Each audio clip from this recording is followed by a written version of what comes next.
Hello, everyone, and welcome to Technology Tuesday, presented by Out of the Box Technology. My name is Jennifer Darachuk, and I'll be your moderator today. I am the marketing manager here at Out of the Box Technology, and so I'll be kind of just leading us through today's presentation, facilitating any questions you might have. So as we go through today's session, go ahead and use that chat box there on your GoToWebinar control panel to send over any questions that you have about the topic we're covering today. Additionally, this presentation will be recorded and made available to you later today, so you can go back and revisit any of the topics that you would like to. A little bit about Out of the Box Technology before we get started. In case you haven't joined us before, or maybe it has been a while, we here at Out of the Box are anything and everything QuickBooks. So we have a great team of certified QuickBooks experts that can help you with any version of QuickBooks, whether it's QuickBooks Desktop or online, and the automation products that do sync with QuickBooks to make it an even better and more robust solution. We work on data services, accounting services, and then training, integration, and support to surround all of that. So with that little intro, I would like to introduce one of those products that does sync with QuickBooks and is an amazing solution. I keep inviting them back for Tech Tuesdays over and over because I love them so much, is Avalara. And I have Tara McLeod on the line today, and she's going to take things away in just a moment, but I just wanted to thank her and Avalara so much for their partnership and the work that we do together, because really these two products together are kind of unstoppable. So it's really exciting. So Tara, with that, I am going to make you the presenter and let you take it away. Great, thank you, Jennifer. I am just going to share my screen, slideshow from the beginning, and you should see my screen here up in the top left-hand corner at Avalara. Perfect, thank you. Perfect. Great. So just to give everybody a quick introduction, my name is Tara McLeod. I'm one of the sales tax consultants here with Avalara. I've been with Avalara here for 9 years, where I've worked with companies from small startup companies to Fortune 500 companies. So it's been a great ride here the last 9 years. For those that aren't familiar with Avalara, we are a sales tax compliance provider for companies to outsource their sales tax. So very similar to like companies outsourcing their payroll, not wanting to do it. It's very time consuming. It's very risky. You just want to focus on the growth of your business and not the taxes or the payroll of your company. So it has to be done. So a lot of times companies outsource it, leave it to the experts, us, where we have a variety of different products where we can automate sales tax, we can register you in new states if needed, we can manage exemption certificates, we can file or remit the returns, we can take care of your VAT. So a large variety of products. When I first started 9 years, it was very our core products, which we called AvaTax, calculations, exemption certificates, returns. Now we are on a global scale. So as companies grow, new changes throughout those years, and that's what I'm going to talk to you about are some of those changes. Avalara, we grow with you. So with those changes, we adapt those changes so you're not having to find out the what do I do now situation. And just again, a little bit about me. In my spare time, I love wine, I love food, I love Italy, I love to travel. So I'm just your day in, day out. I probably get along with all of you. And when I'm not here entertaining friends and family, I'm usually just chilling with my dog, my rescue dog, Spencer. So yeah, that's who I am. So let me just move over to the slides. So on the agenda today, we're going to talk about the current state of e-commerce and commerce, as well as the changes of the economic nexus that's happening out there, as well as the marketplace complexities and some state-specific updates, and then we're going to end with questions and answers. So with the new year, there's new changes, so we're going to cover that here in today's presentation. Before we get started, I always like to play these little games throughout my presentation because sales tax is it's not the most exciting topic, but we have to talk about it. It has to be done. So we make it as entertaining as possible with these fun little tax facts. So here you can see on my screen, I have 4 types of transportation. And with Oregon being a nomad state, meaning no sales tax, and along with the nomad, for those that aren't familiar with it, what that means is that there's 5 states that do not have sales tax, and those are what's considered the nomad states. And then here you can see the 4 different types of transportation. So which one is taxable in Oregon? Just give you a second to take a look at it.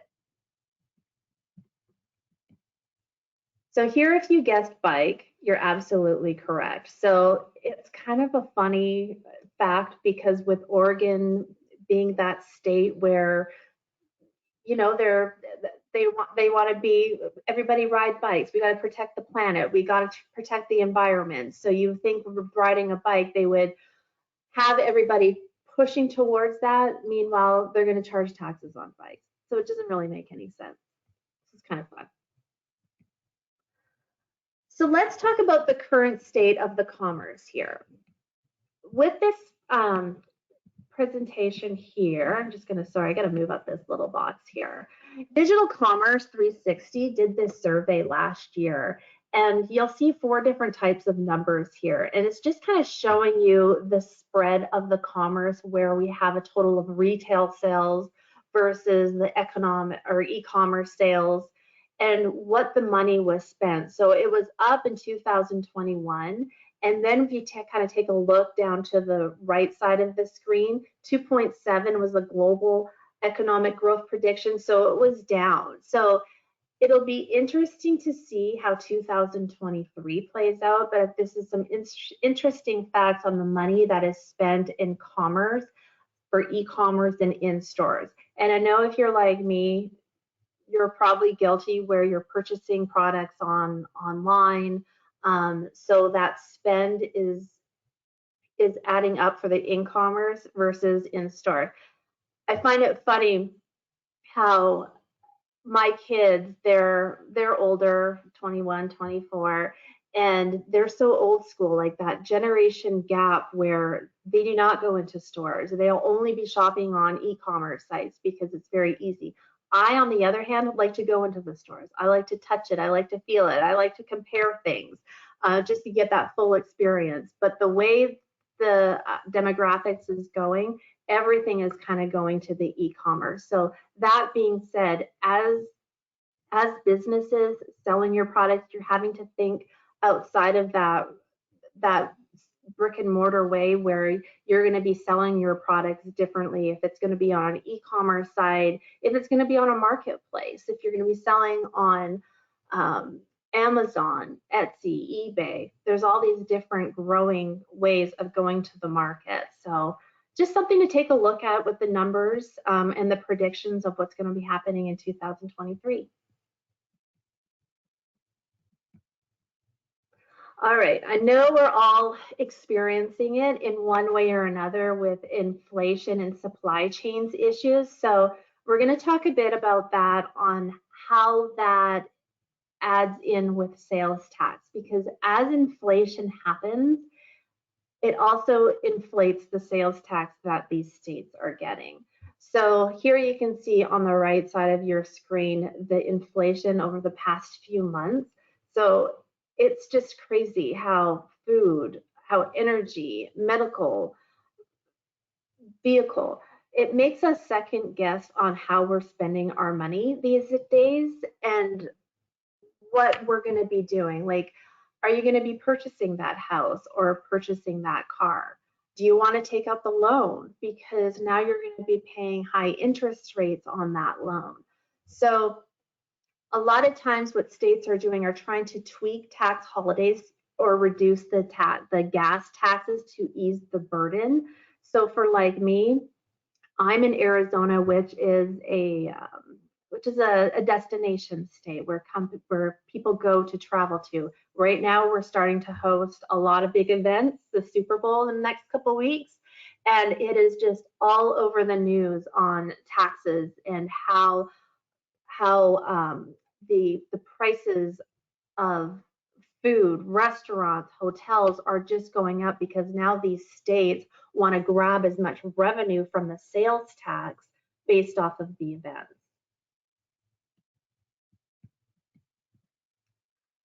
To transition you over to the impact of the supply chain issues. So this is a good slide for companies that are selling products, services, trying to find out what the tax obligation lays on the seller. So at the end of the day, you're having to charge sales tax, and if you're not charging sales tax, you're having to show why. So with the impact of the tax obligations, exemption certificates, resale certificates come into play for those consumer or for those sellers that are not having to show sales tax, because you want that burden to be on your customer and not you if you were ever involved into an audit. So the impact of tax obligations, we've been seeing a lot of companies coming to us with questions on who is on the hook for sales tax. What do I need to get out of paying the sales tax? That could be drop shipping, what exemption certificate is required, and who's liable for that sales tax. That is the big one. And also another one is new suppliers. So what certificates are applicable for that consumer, and how is that exemption certificate tracked? What certificate is applicable?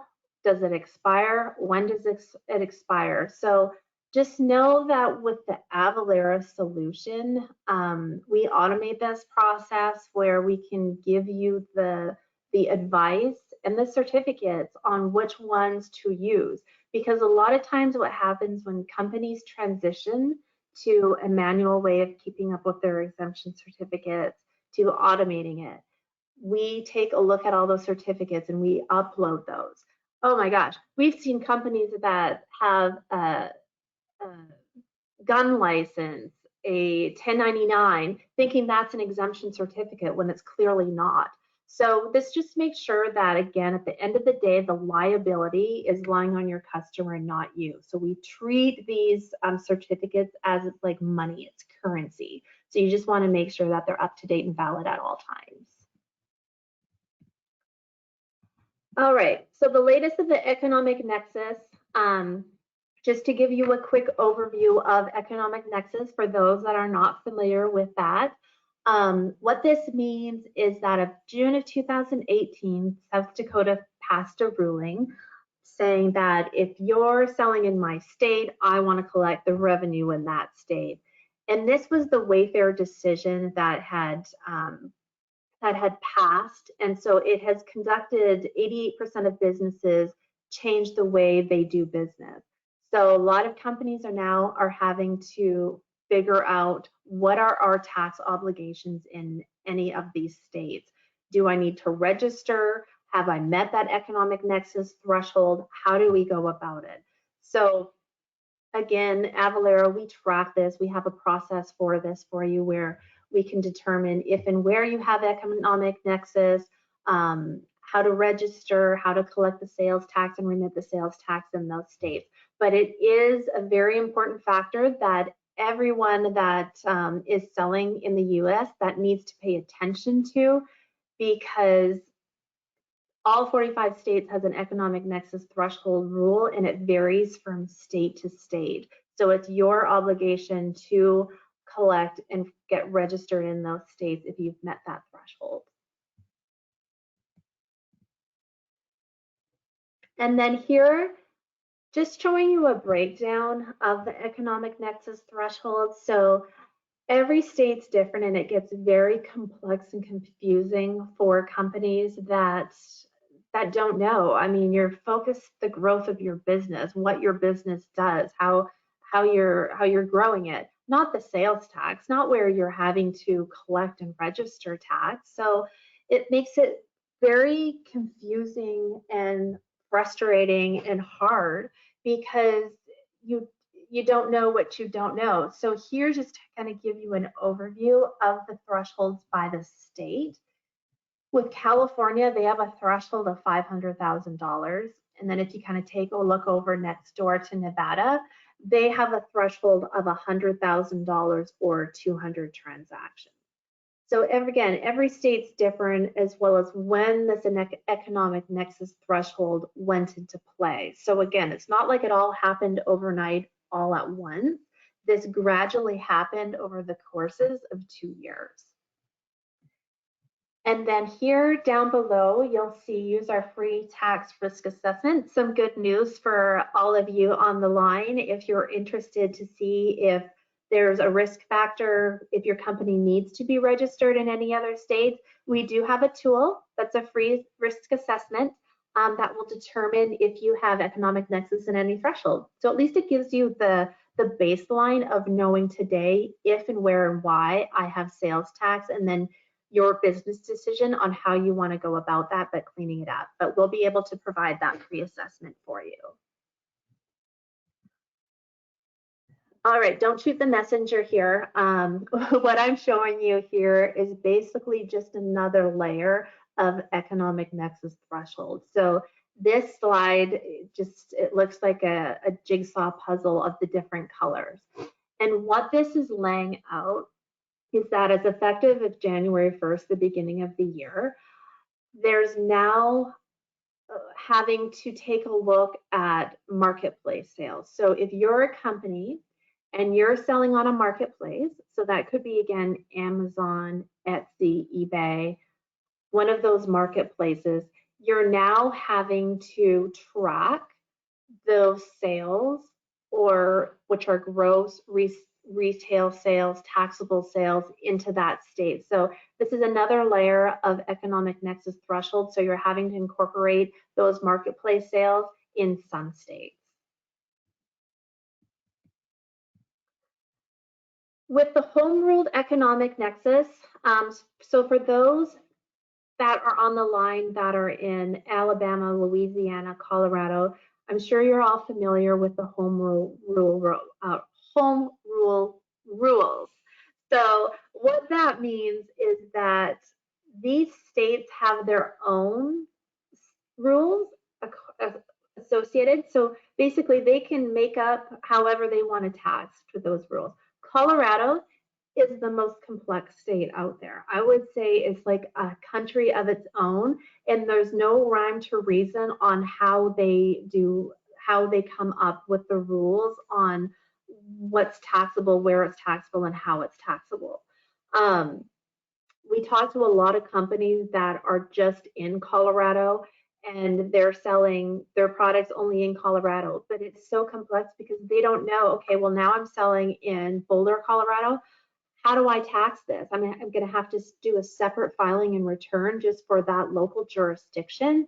So it makes it very complex, again, for companies that are in these states, but also if you're selling into these states, you need to get the tax advice on how you're taxing and where you should be taxing correctly. All right, another fun fact here. So now we have what mode of transportation is tax-free in Kansas. So here you can see a yacht, you can see a plane, hot air balloon, and a taxi. So I'll just give you a little minute here to take a look and dwell on this. So if you thought the hot air balloon, you're absolutely right. So you can ride in a hot air balloon for tax-free, but other transportations, you cannot. Now, I don't know where a yacht would go to in Kansas, but maybe if you purchased it in Kansas and then you're going on a cruise somewhere. But yeah, I looked at this slide, I'm like, who put the yacht or the cruise ship on this slide? All right, I'm going to talk to you all about the streamlined sales tax, which is called the SST program. For those that are not familiar with the program, what this is Avalara. We are a certified provider for the SST program. And what this means is that we work with the states, so the states pay Avalara for companies that do qualify and sign up for this program. If you're a small company and you're selling your products all over the place and you're having to calculate, file, and remit those returns, it can get quite costly. So there is a program, again, the SST, and if you qualify as a volunteer status, and that would mean if you have no fixed place of business for more than 30 days, I believe less than 50,000 in revenue in that state for 30 days. And there's a couple other, I can forward this information over to you all that's interested in it. But it's a great program. And what happens is that Avalara will do the registrations in one or all 24 of the states, and there's a list of these states. We'll do all the sales tax calculations in these states, the filings and returns, as well as audit protection at no charge. So basically what we're going to do is we're going to register you, do one registration, what covers all the 24 SST states. Avalara will do all the calculations, the filings and returns for free. I know it sounds too good to be true, but it is there. It's a great program. So again, you do have to qualify as a volunteer status. And it's just a great option for companies because it extracts those 24 states where you're not going to pay anything, and Avalara will do that at no charge. All right, so let's talk about some state-specific updates. Here, we just came out with these noteworthy updates of the two changes that are the biggest ones that are coming to us that we keep hearing about. Again, Colorado, we just talked about it. We're going to talk about it again. But as of July 1st, they put in this new retail delivery fee, which is meaning that they're having to have a 27-cent line item on every delivery goods that are going to a Colorado address. So this is adding even more confusion to companies that are selling in Colorado and how to go about this. But as you see here, yes, Colorado wants every retailer in Colorado to add on a new line item of 27 cents to every delivery address that's going to Colorado. And then here you can see for Missouri. Missouri is now put in as of the beginning of the year. What it is, it's a different registration for seller's use tax registration. So for companies that are selling in or out of Missouri, they're now having to get a seller's use tax registrations, which is a totally separate, different registration. So we've been seeing a lot of activity for companies coming to us saying, okay, can you do the registration, this seller's use tax registration that we now need for Missouri. So those are just two items, updates that I would take a look at, get tax advice on if you're needing that. If you have any questions, let us know. And another couple updates. With Kentucky, they just put in a new tax law where for services, they're now taxing that service. So if you're wanting to go get a tattoo in Kentucky, you can now count on you're going to be paying sales tax on that tattoo. Web hosting services, that would be taxable. Specific labor and repair services. So again, with companies in Kentucky that were selling services before that were non-taxable, now they're having to apply that tax rate to that labor and service. And then with Kansas, some good news. They're starting to decrease their tax rate starting in January and expect to be fully exempt in a couple of years. So any food, tax ingredients, they're going to stop dropping that tax rate. E-voicing requirements. Now, this is a new one that's come to us. we're all going to have to start to adapt this new process, because what's happening is that companies are now combining e-voicing requirements into one mandate. So companies that are selling into over international lines into, gosh, there's over 80 countries now that have introduced some type of e-voicing or digital reporting mandate. But what this means is that the process of electronic invoice has to be required or reported and provided to the government. So just know, with global capabilities, if you're selling across international lines, you're having to do the VAT requirements. We'll also be able to help with the e-voice on a global spread. All right, another fun fact, and I think I'm starting to come to the end of my slides here because I ended it always on a good note with food and ice cream, even better. So here you can see in Maryland, there's 4 different types of ice cream, but which brand is tax exempt, do you think? So here you can see with Ben and Jerry's, it's exempt, while the Haagen-Dazs is taxable. So not sure why that is, but again, it's just one of those 16,000 different taxability rules to products and services that are out there. Ice cream, chocolate bars, peanut, bagels, food.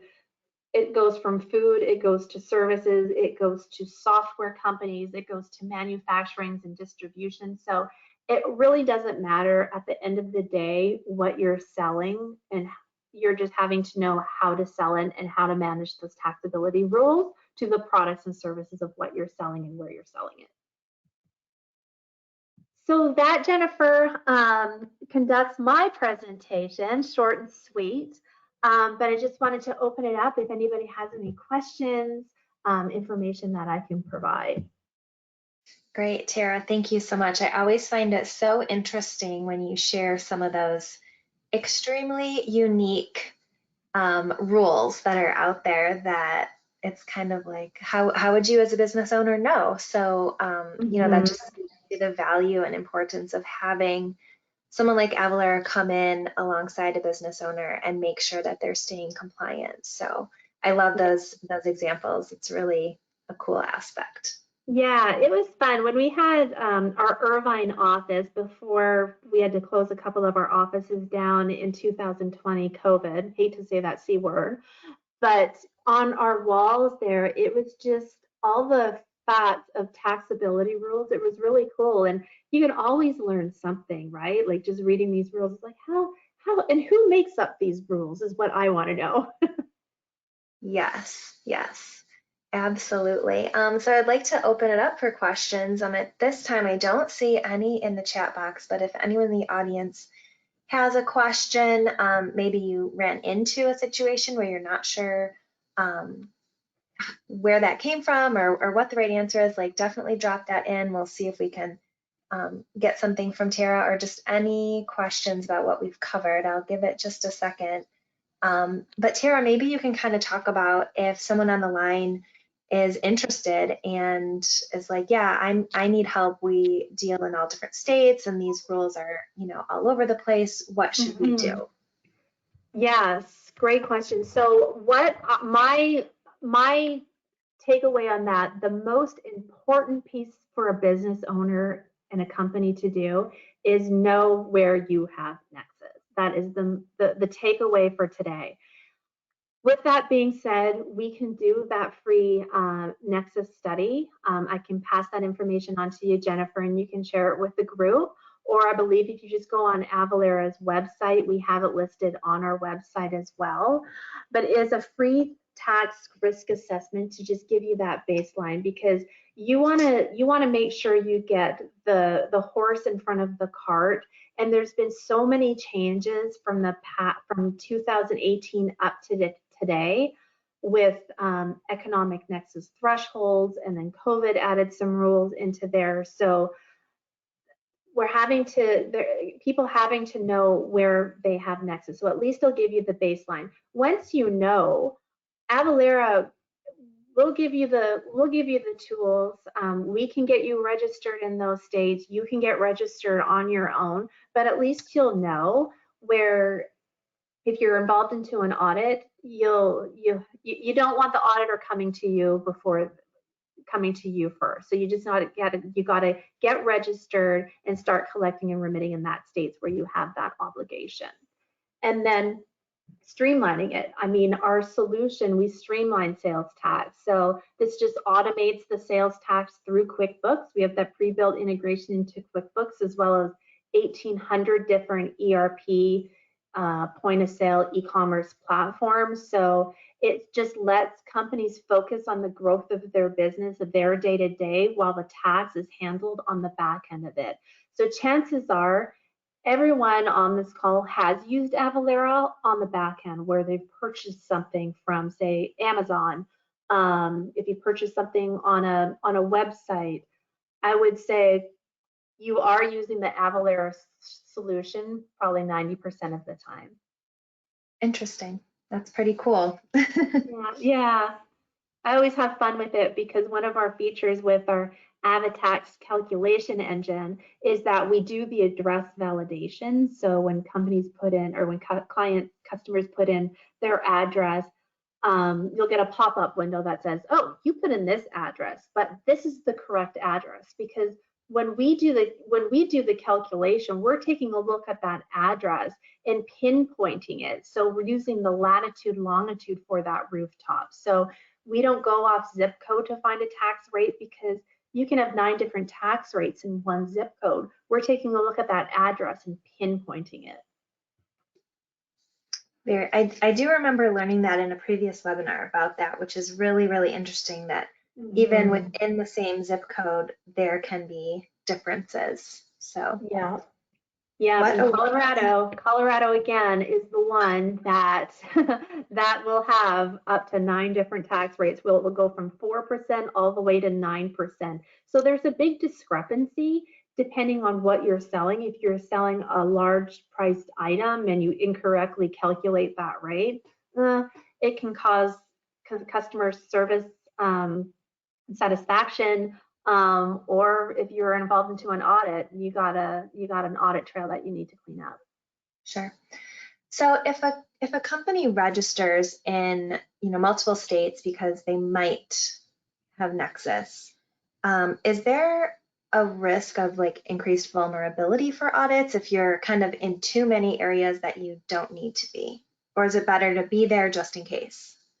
Yeah, it really depends. I've seen companies do it both ways. I mean, you don't want to overexpose yourself if you don't have to, but if you see the growth projecting in the next 12 months, like, yes, we're going to be hitting these thresholds here in the next month to 6 months, then yes, they typically do get registered in it just so that they're done with it. Excellent. Thank you so much.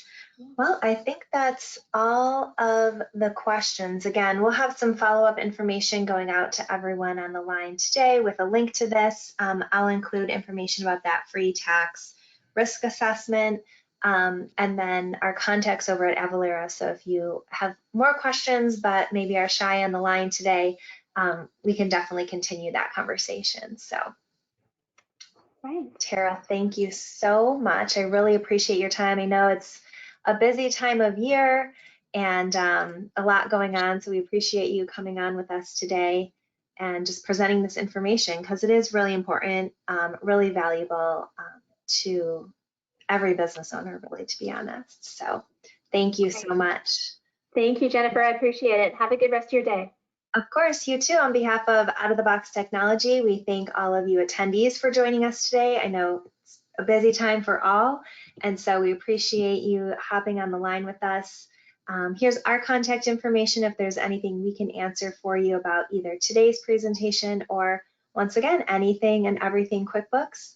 We appreciate you attending and look forward to seeing you again soon.